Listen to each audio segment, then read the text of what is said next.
Sienna Thompson hadn't meant to burst into tears at a takeout counter. But it was 2 in the morning. She'd just been laid off, and her landlord had given her a 30-day notice on her shoebox apartment all on the same day. She sniffled, brushing a hand under her eye as the guy behind the counter handed her a paper bag. "Spicy chicken, lo mein, and extra dumplings," he said with a nod. "Thanks," she muttered, clutching the bag like it was her last thread of dignity. "Rough night?" came a voice behind her. She froze. It wasn't just the voice. It was the confident tone, the way it sliced through the quiet of the nearly empty shop like velvet over steel. She turned, fully expecting some drunk college guy trying to flirt. Instead, she found herself staring at a man in a dark gray coat, tailored to perfection. His warm brown eyes focused on her like she was the only person in the room. His hair was slightly messy, like he'd run his hand through it a few times, but everything else about him screamed control power. "Do you always ask strangers about their breakdowns?" she asked, trying to keep her voice steady. He smiled, not in a smug way, but soft, like he actually cared. "Only when they're standing in front of me looking like the world just kicked them in the stomach." Sienna blinked. "Are you always this straightforward?" He stepped up to the counter. "Wesley Archer," he said, extending a hand. "And yeah, I don't see the point in pretending." She hesitated, then shook his hand. "Sienna, Sienna," he repeated, like he was testing it out. "Nice to meet you at this charming hour of despair." She let out a laugh, an actual one, and it startled her. "Nice to meet you, I guess." The guy behind the counter cleared his throat. "You want the usual, Wes?" Wesley nodded, then glanced back at her. "Want to sit? There's a booth in the back. I promise I'm not a serial killer." She hesitated, but something about him didn't feel threatening. He felt grounded, safe in a weird way. And honestly, she didn't want to go back to her apartment just yet. "Okay." The corner booth was tucked away, and Wesley slid in across from her like this was completely normal, like he hadn't just walked into her very bad night and made it slightly better by existing. "So," he said, pulling off his coat and tossing it beside him. Underneath, he wore a simple white button-down, the sleeves rolled up. "Want to tell me what brought you here at 2 a.m. with tears and dumplings?" She stared at him. "You're really not letting that go, huh?" "Nope." Sienna sighed. "I got laid off this morning. Well, yesterday now. Freelance design work dried up, and they couldn't afford to keep me. Then I got home and found a letter on my door. Rent's going up and I have 30 days to find a new place. And I have exactly $78 in my checking account." Wesley was quiet for a moment. Then he said, "That sucks." It was so honest, so simple that she laughed again. "Yeah, it does. I'm sorry." She glanced at him. "What about you? What's your excuse for being here this late?" He looked down at the table. "Couldn't sleep. That's it." He shrugged. "Some nights are just like that." The server dropped off his takeout beef and broccoli. She noticed and he pushed it aside, clearly not in a rush to leave. "You from around here?" she asked. "Moved in a few months ago," he said. "Building across the street." Her eyebrows lifted. "The new glass one with the rooftop pool?" He nodded. "Must be nice." "It's okay," he said casually, but the way he said it made her pause. Most people would have bragged. He said it like it didn't matter. "So what do you do?" she asked. There was a short silence before he said, "Investments." That explained the coat, the confidence, the building. She didn't push and he didn't elaborate. But something flickered in his eyes, like there was more, something he wasn't saying. They ate in silence for a bit, the kind that didn't feel awkward. Just easy. When they were done, Wesley stood and grabbed both their empty containers, tossing them in the trash. "You need a ride home?" She stood slowly. "You trying to get me into your car now?" He held up his hands. Just being polite. But if you're worried, I'll walk you instead. Why are you being so nice to me? She asked. He looked at her for a moment. You looked like you needed someone to be. The walk was quiet. The streets were nearly empty, the city asleep. When they reached her building, she turned to him. Thanks. For tonight. He nodded. I'll see you around, Sienna. She watched him walk away, his hands in his coat pockets, until he disappeared into the shadows of the street. The next morning, she woke up thinking maybe it was a dream. But when she opened her window to let in some air, she looked across the street and saw him Wesley standing on the balcony of the penthouse, sipping coffee, staring straight at her window. He raised his cup in a silent toast, and Sienna, against all logic, smiled. She didn't know it yet, but that late-night takeout moment was going to change everything. Sienna hadn't expected to see him again. She told herself that as she knotted her apron behind her back and stepped into the quiet, sunlit cafe where she worked part-time for tips barely enough to cover her Metro card. The place was tucked between a laundromat and a florist, always smelling faintly of espresso and eucalyptus. She was halfway through stacking pastries behind the glass when the bell over the door chimed. She looked up. Of course it was him.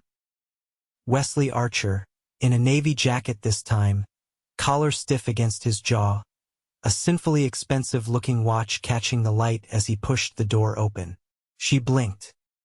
His hair was damp, like he'd just stepped out of a shower, and he moved with the same composed self-assurance that seemed entirely unfair at this hour of morning.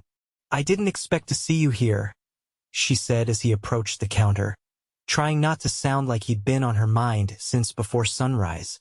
I needed coffee, he replied. And I remembered you said you worked somewhere off 3rd.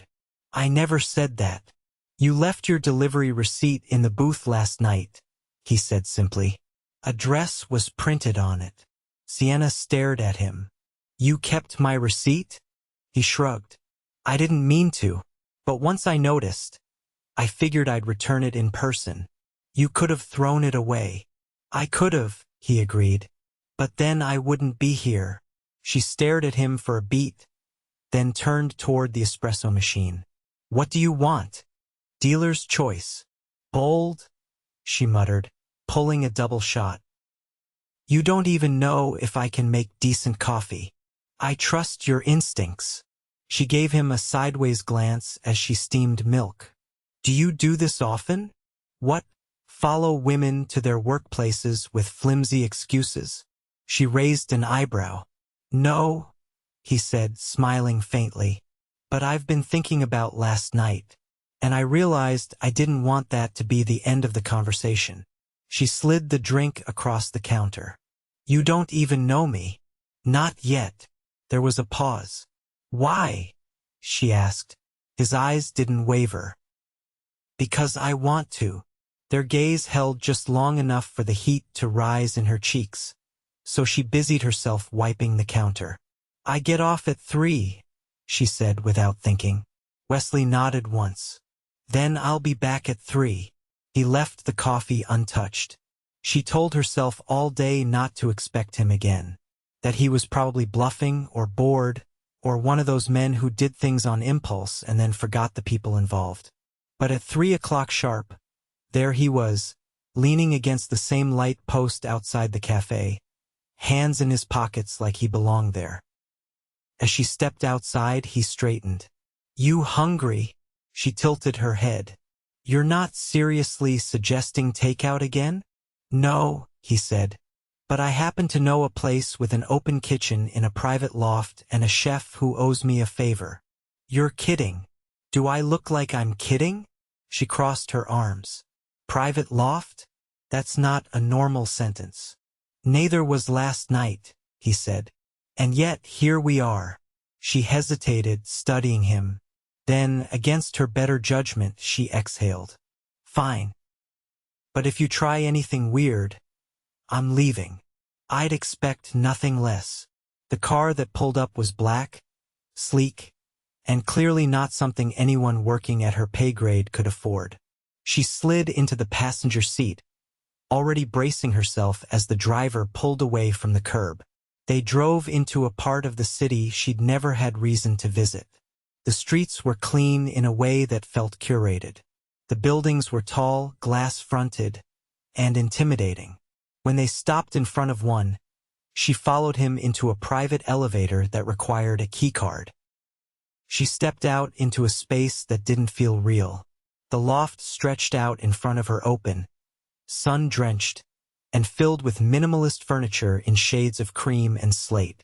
Floor-to-ceiling windows looked out over the skyline, and in the far corner, a man in a chef's apron was arranging ingredients on a marble counter.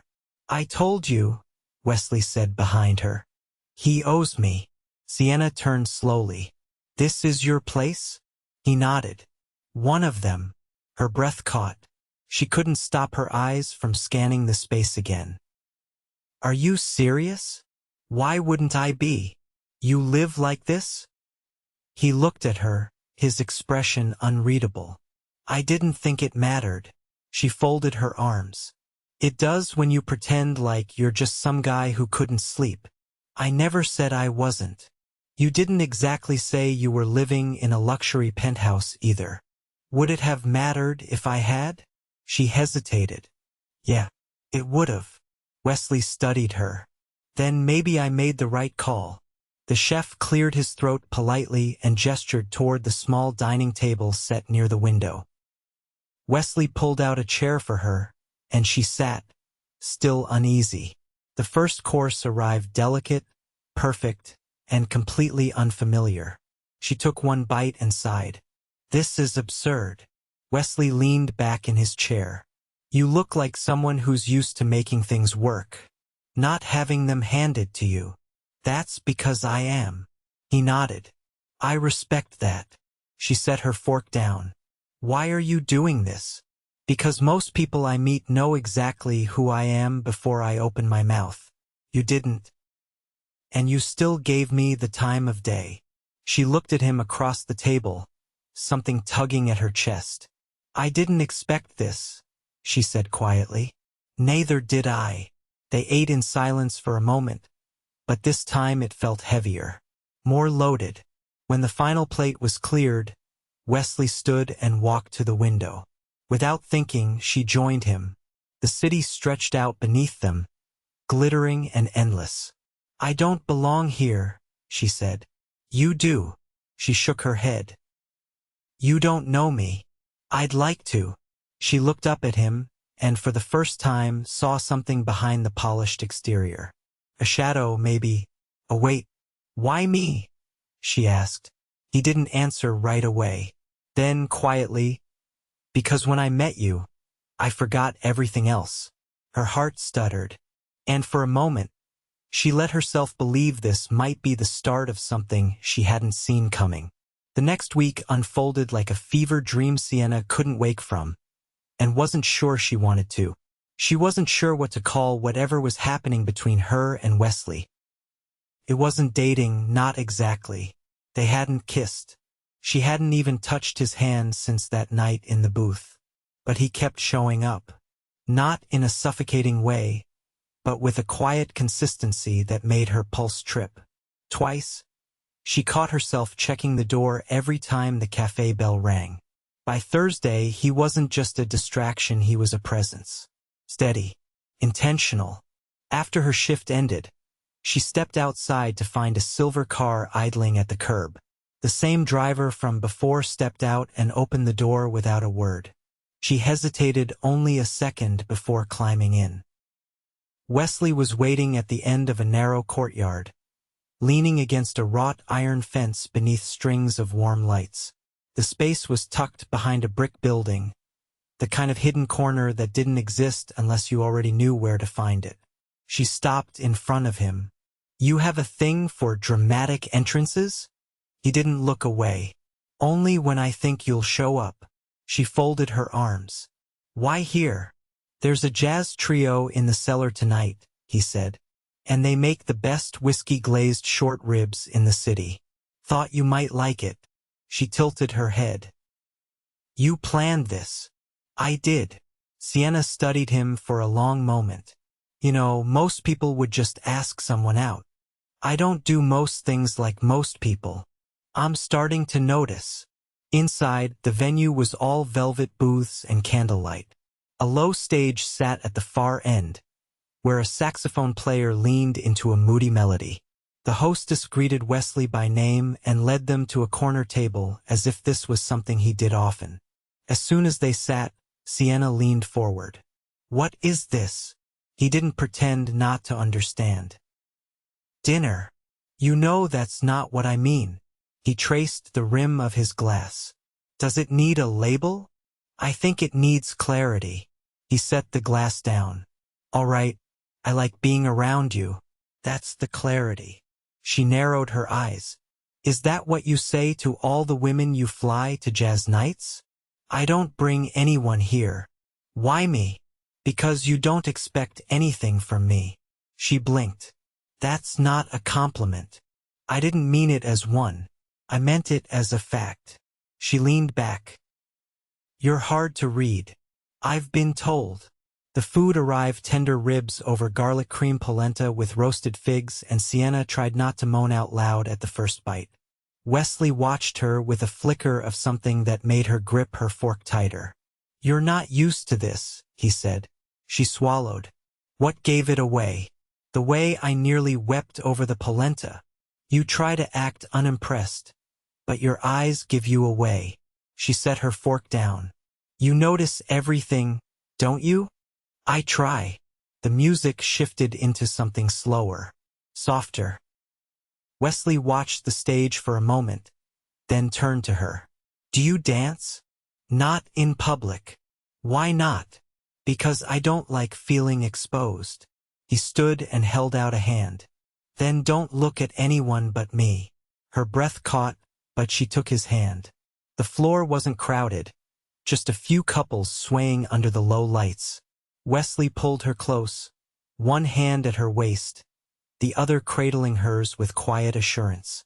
I don't know the steps, she whispered. Good. Then we can make our own. They moved slowly, not quite in rhythm with the music, but in sync with something else. Something unspoken. She looked up at him, and for the first time, she saw a crack in the calm. What scares you? She asked. His jaw tightened. Losing control. You always look like you have it. That's the point. She didn't press. Neither of them spoke again until the music faded and the lights dimmed further, signaling the end of the set. Back at the table, Wesley reached into the inside pocket of his jacket and pulled out a small envelope. For you. She frowned. What is it? Open it. Inside was a folded sketch of her charcoal on textured paper, capturing her profile with stunning detail. Her hair was up, her eyes downcast, lips slightly parted. She looked up, stunned. You drew this. I watched you one night after you left the cafe, he said quietly. You were sitting on the curb, sketching something in your notebook. You looked focused. I couldn't get it out of my head. She stared at him. You're an artist? I used to be. What happened? I started building things people could measure in profit instead of beauty. And now, I'm trying to remember what mattered before the money did. She folded the sketch carefully and tucked it back into the envelope. You're not who I thought you were. I hope not. Outside, the air had cooled. The driver reappeared, but Wesley shook his head, telling him to wait. They walked together down a quiet street, their steps in sync. You're not going to ask me up, she said when they stopped at her building. No, why not? Because the moment I do, this stops being something honest. She turned to him. What if I want it to be more than just moments? He looked at her, something unreadable in his gaze. Then tell me when you're ready for everything that comes with that. She didn't know what to say. So instead, she reached up, touched his jaw lightly, then turned and walked inside. He didn't follow. But she knew, without looking back, that he didn't leave either. Something had shifted between them.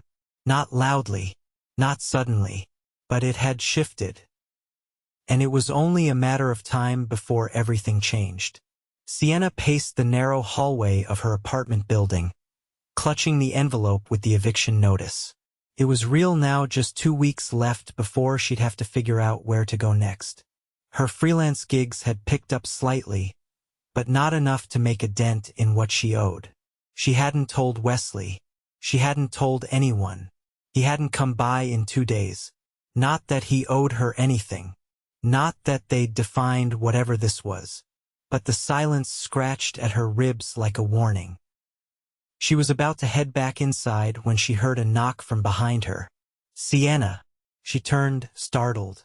Wesley stood at the top of the stairs, tie loosened and shadows under his eyes.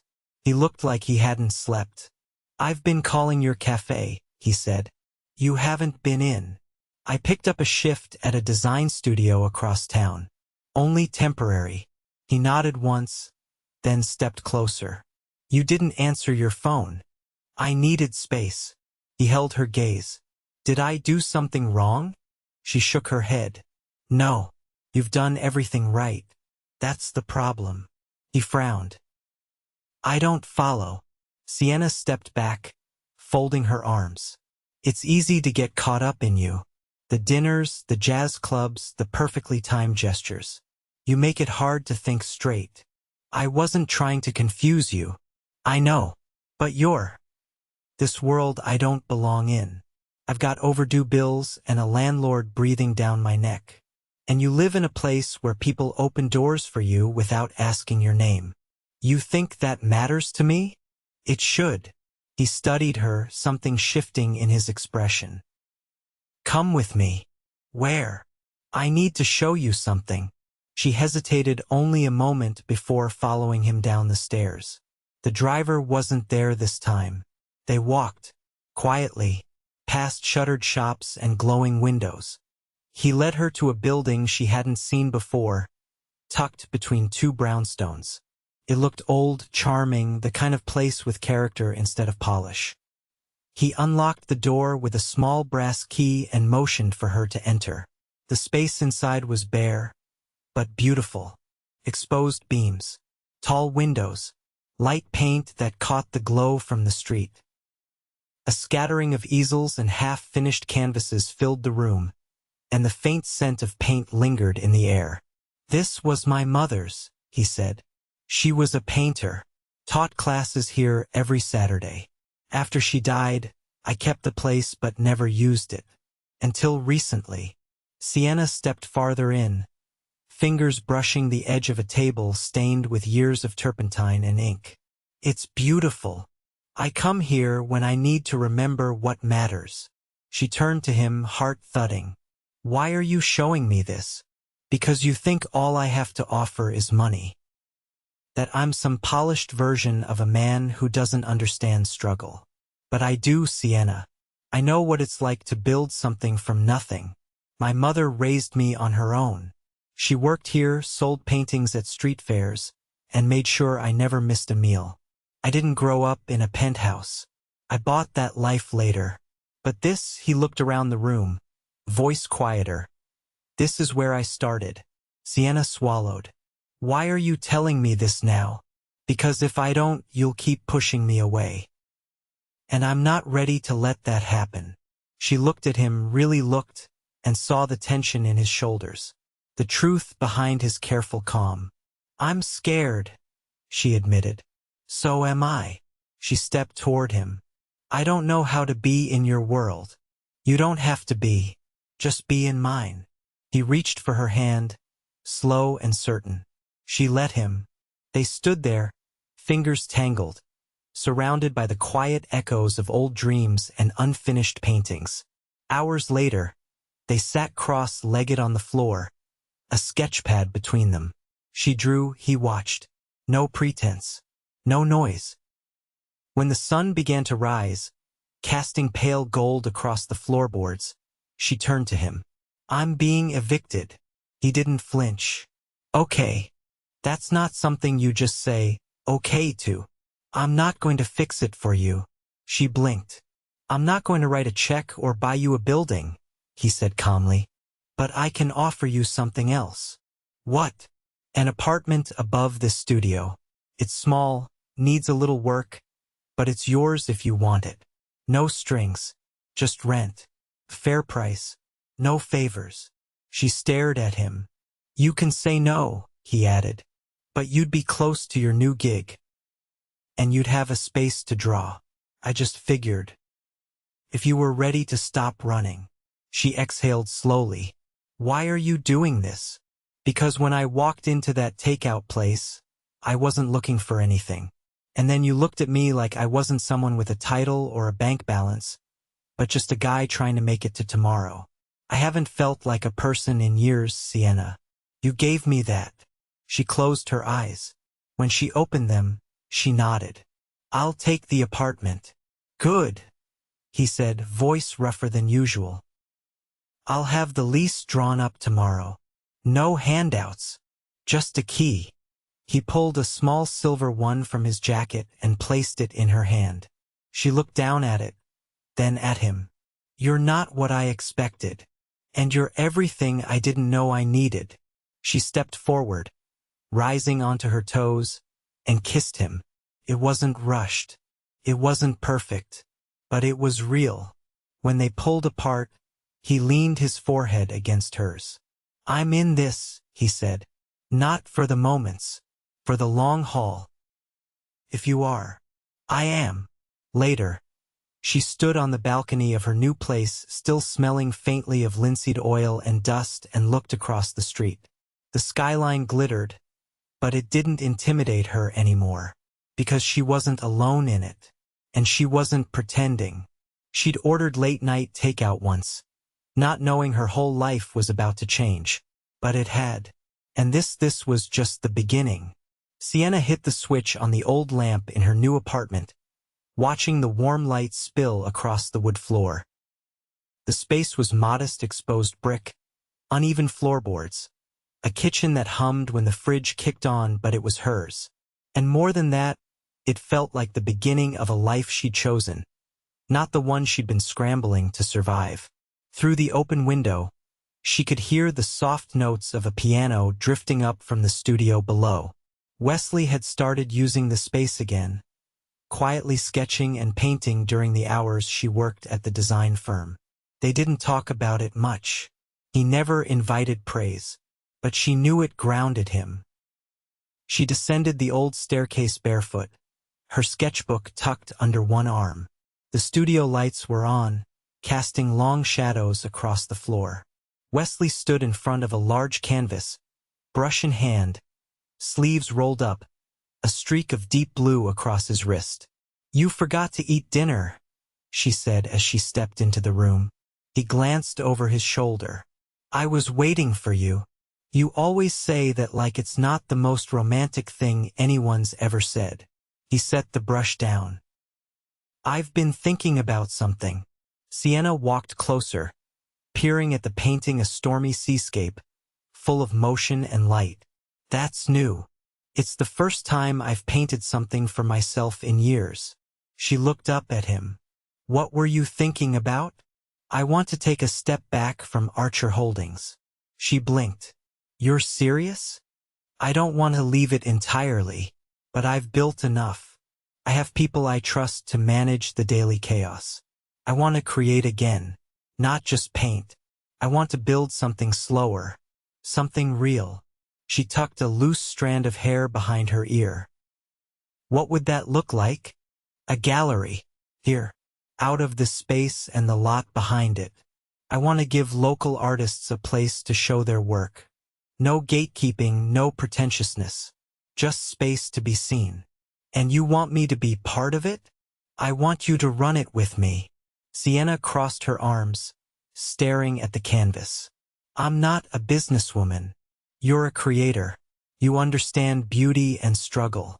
You know how to make things work when resources are thin. That's exactly what this place needs. She looked at him, heart thudding. You really believe I can do that? I'd stake everything I have on it. She stepped forward, slipping her fingers through his. Then we do it. Together. Outside, rain began to tap against the windows, slow and rhythmic. Wesley reached for the record player in the corner and placed the needle. A soft melody filled the room, low, rich, full of longing. "Dance with me," he said. She laughed. "In the middle of a construction site? In the middle of our future." She slid into his arms without hesitation. They swayed slowly, the storm outside matching the quiet electricity in the room. "I never told you," she murmured, cheek pressed against his shoulder. "The night we met, I almost didn't go into that takeout place. I was planning to walk home and cry into a stale bagel. But something made me stop. I think. I was supposed to meet you. I was supposed to see you," he whispered. "Because you reminded me who I used to be." They danced until the record ended. Then he pulled her close again and kissed her with the kind of certainty that came from knowing you'd found the place you belonged. Months passed. The gallery was built slowly, piece by piece, with long nights and paint-splattered clothes. Sienna curated the first exhibit, a mix of street artists and underfunded students whose work had never seen real walls. Wesley painted a piece for the opening, a quiet portrait of Sienna at her desk, sketching, unaware. The gallery launch was packed. People spilled onto the sidewalk, champagne in hand, eyes wide with wonder. A few reporters took pictures. One of them asked Wesley if he was pivoting careers. "I'm just remembering what matters," he said, then turned to Sienna and reached for her hand. "And building it with her." Later that night, after the last guest had left, he took her to the roof. "Do you remember the first thing I said to you?" he asked. "You asked if I always cried in front of strangers." "I'd do it all again," he said. "Every step. Every night, just to find you." She smiled, tears springing to her eyes. "You already have me."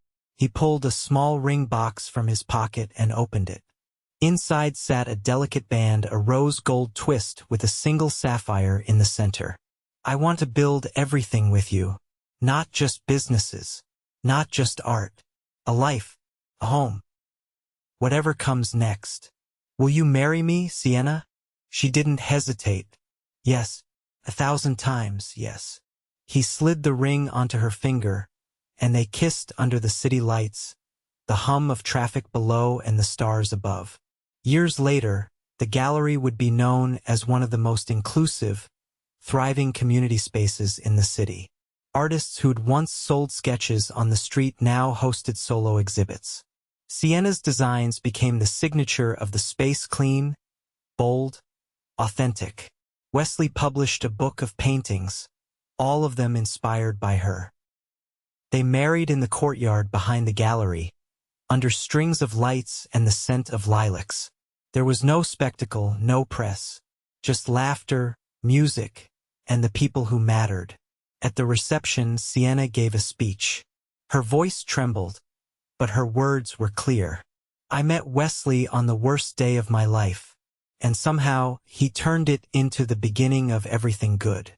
He saw me when I felt invisible. He gave me faith when I'd run out. And every day since, he's reminded me that love doesn't ask for perfection, it just asks for truth." Wesley took her hand, kissed her knuckles, and whispered, "Home, that's what you are." They danced slowly, surrounded by everyone who had become part of their journey. And when they returned to the studio that night, their home above it quiet, the lights dim, Sienna rested her head on his chest and listened to the steady rhythm of the life they'd built. It wasn't built on power, or wealth, or appearances. It was built on a look shared across a takeout booth, on a late-night conversation, on two people choosing each other over and over again. And that choice, quiet, fierce, and forever, was the greatest masterpiece either of them had ever created.